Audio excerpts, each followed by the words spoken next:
નમસ્કાર, ગુજરાત પ્રવાસી ન્યૂઝમાં આપનું સ્વાગત છે।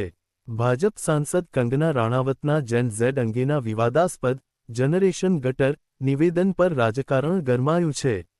ગુજરાત પ્રદેશ કોંગ્રેસના પ્રવક્તા નિશાંત રાવલે આ ટિપ્પણીને દેશના યુવાનોનું અપમાન ગણાવી કંગના રાણાવત પાસે જાહેર માફીની માંગ કરી છે। વધુ વિગતો આ અહેવાલમાં।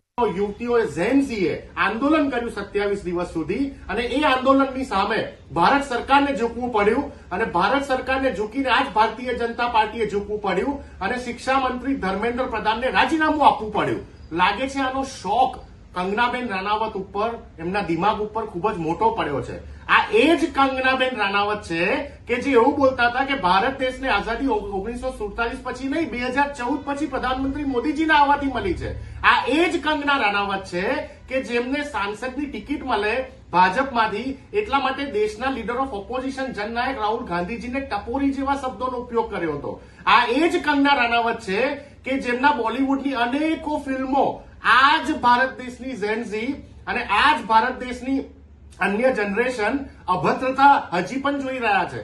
એટલે કંગનાબેન રાણાવત તમારી પાર્ટીમાં તમારું કોઈ વજૂદ રહ્યું નથી। આ દેશમાં તમે ફેલ રાજકારણી તરીકે સાબિત થયા છો, પરંતુ આ દેશની યુવતીઓને જે ઝેન ઝી જનરેશનની છે એને તમે જનરેશન ગટર કરીને જે ગાળ આપી છે, તમારે દેશની સામે આ યુવાનો આ યુવતીઓની માફી માંગવી પડશે। દેશના ભવિષ્યને તમે જે રીતે અભદ્ર વાણી વિલાસ કરીને એમને નીચું બતાવવાની કોશિશ કરો છો, પહેલા અરીસો તમારા મોઢાની સામે રાખજો।